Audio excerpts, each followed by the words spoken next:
Hello and welcome to Todd Rolls Dice, where we're cracking open another window on our Grotmas calendar. It's day 6, and apparently we're dreaming of a silver Grotmas.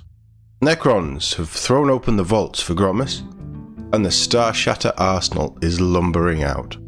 What a cool name. There is something cool about the Necrons as well. They seem like they're cool models.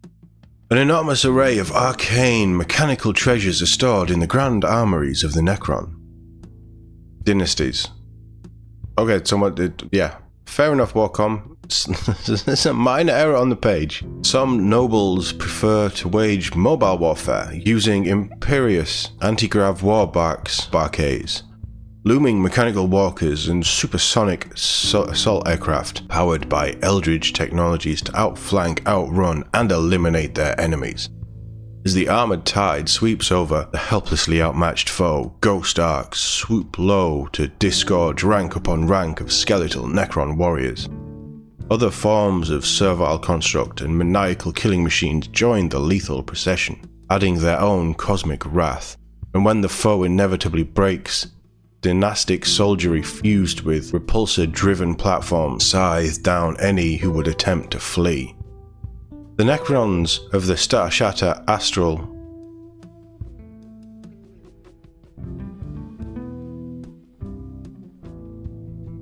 I am not the best at spelling and grammar and stuff, but somebody needs to check this article for errors. The Necrons of the Starshatter arsenal unleash a relentless assault. The detachment rule for this force upon their enemies holding objectives. Necron models shooting at enemy units on objectives add 1 to their hit rolls, while ranged weapons equipped by Necron vehicles and mounted models gain assault. That's nice. Necron characters use some of the most advanced technology in the universe, such as the chrono impedance field, which wreathes vehicles in a time dilation field. That's cool. Continuing the time-bending theme, commanders can also use the chrono shift stratagem to allow their vehicles to advance 6 inches automatically. That's kinda cool.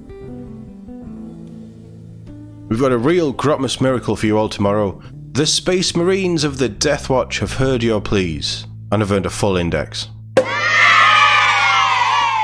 This shouldn't be a Grotmas thing. We'll talk about it tomorrow. I don't want to come down from the Necron hype. All right, we're going to focus on the Death Watch tomorrow, because somebody needs to kill these mechanical monsters. Let's take a look at the Starshatter arsenal, and yes, it's been spelt correctly on this. So, detachment rule, relentless assault. Each time a Necron model from your army makes an attack that targets a unit within range of 1 or more objective markers, add 1 to the hit roll. In addition, range weapons equipped by Necron vehicles and Necron mounted models, excluding Titanic models, from your army have the assault ability. Obviously, 40k is more a game about holding objectives and doing secondaries, so that is going to come into play. And it's nice to have a +1. Hit rolls, it's still nice to have a +1. Assault on mounted models and vehicles is really nice. I'm a big fan of the assault keyword. It just keeps your army moving wherever they need to go. Enhancements. Dread Majesty. Aura for 30 points. Overlord or Catacomb Command Barrage model only. While a friendly Necron unit, excluding Titanic units, is within 6 inches of the bearer, each time a model in that unit makes an attack, reroll a hit roll of 1 and reroll a wound roll of 1. So it's just reroll 1s for hits and wounds within 6 inches. I can see why it's 30 points. That's really nice. Miniaturized Nebula Scope. 15 points. Necron model only.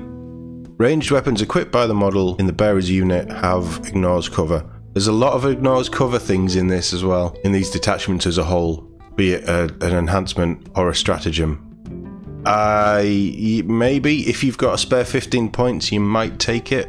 I don't know how big a thing cover is, depending on how much AP Necron weapons have. You'd think Necron weapons had a lot of AP. Demanding Leader, 10 points.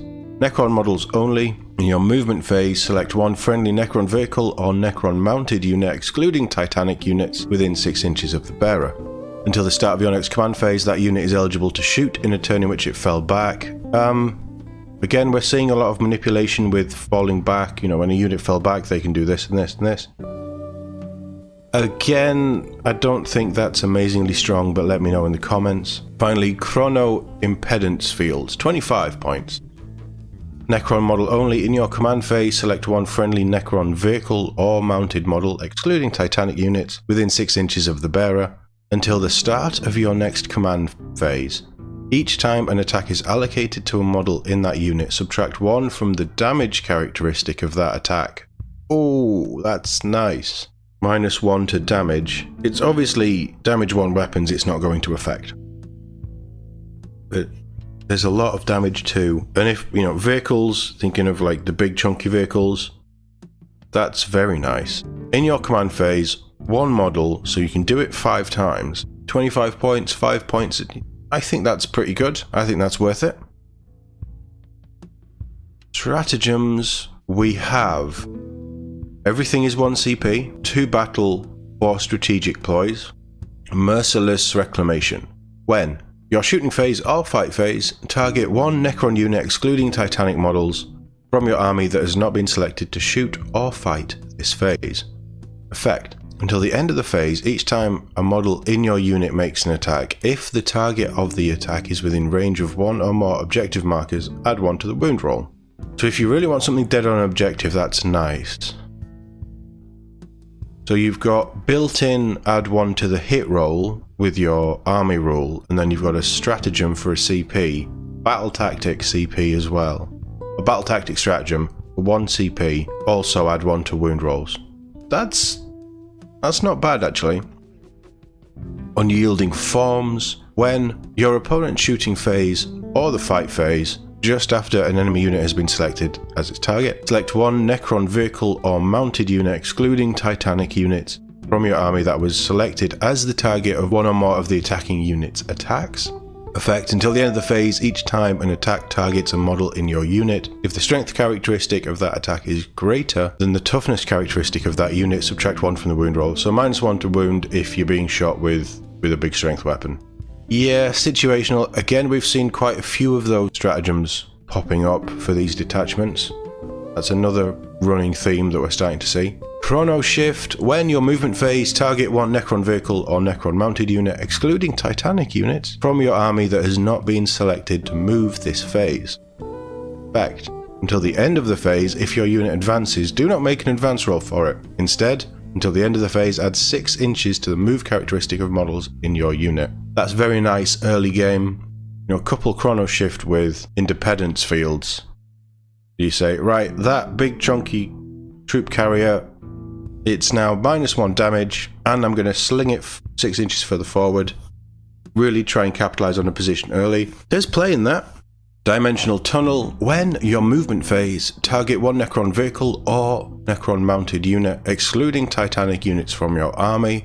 Effect: until the end of the phase, models in your unit can move horizontally through models and terrain features. So you just phase shift through. Incredibly situational, but it's any move horizontally through models and terrain features. It doesn't say friendly models, it's all models. Ooh. That's fun. I don't think it's incredible, but that's just fun, and I can see it, like in my head, I just see these things phasing through stuff. Yeah, I like that. Don't know if it's good, but I like it. Endless Servitude, when at the end of your fight phase, target 1 Necron unit, excluding Titanic units from your army that is wholly within range of 1 or more of the objective markers you control, your unit's reanimation protocols activate. At the end of the fight phase, does it not normally activate at the start of your command phase, or at some point in your command phase? So would that mean you get on an objective, you fight, and even if you take losses, you pop that CP, you try and bring some back, take the objective? That's not bad. I don't think that's bad. Reactive Reposition, when your opponent's shooting phase just after an enemy unit has shot, target 1 Necron's unit from your army, excluding Titanic units, that was the target of 1 or more of the attacking unit's attacks. And the effect, your unit can make a normal move of up to d6 or 6 inches, instead if it is a mounted or vehicle unit, so it's just a reposition. There's quite a few. Again, we've seen that a couple of times. Did we see that with Thousand Suns? We've seen something like that. There's definitely a theme with all of these detachments emerging. Maybe not necessarily enhancements, but how they function. Not always the units that they're looking to improve, but there's very similar playstyles popping up. I'm not saying it's a bad thing, it's just an observation that I've got. Yeah, I mean, I don't think Necrons were bad anyway, were they? They were doing well. From everything that I've seen, they were doing quite well. All of this reads nicely. It's more about movement and pushing through your big vehicles, and I'm guessing Necrons mounted is going to be your destroyers and things. More about pushing them up and punishing opponents on objectives, which I'm kind of here for. Quite like all of these enhancements. Demanding leaders a bit hit and miss, and maybe Egnor's cover is just better than I think. But yeah, these are quite nice.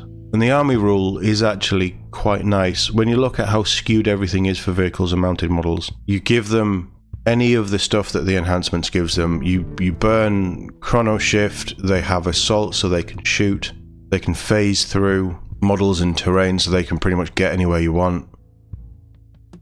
In my head, there'd be a rule where they phase into a building and the building explodes, or something, because they've taken out half of it. That's not how the rules work, but that'd be really cool. Like an evolving battlefield with stuff like that. Or it phases through a unit and that unit that it's now on top of takes mortal wounds. Or, I mean, it's an incredibly themey but very gamey thing. But yeah, I don't think this is bad. It's each of these detachments predominantly seems to be at least usable and at best quite fun to play. Like very themey, shenanigan-y. Yeah, I don't mind this, but my knowledge of Necrons is very limited. You'll have to let me know. Necron players, let me know in the comments. Is this good? Give me as much detail as you want, because I'm seeing things, enhancements and stratagems that you can use together with the army rule and stuff. And I'm seeing ways of playing the army. But that doesn't necessarily mean that it's ways of playing the army effectively, because I haven't got all of the access to troop models and things and profiles. Yeah, let me know in the comments what you guys think. Tomorrow we have Death Watch. I'm actually at the store tomorrow for a little bit, so I don't know when that'll be coming out. Probably tomorrow evening we'll be taking a look at the Death Watch Index. It's not just a detachment. About bloody time. We'll see what the alien killing Space Marines get, which should be fun because I think they've had a bit of resurgence since Titus appeared. Space Marine 2 has changed the hobby for the better, I think, and I hope. But that's a whole conversation for another day. As always, thank you very much for watching, and I'll see you all in the next one.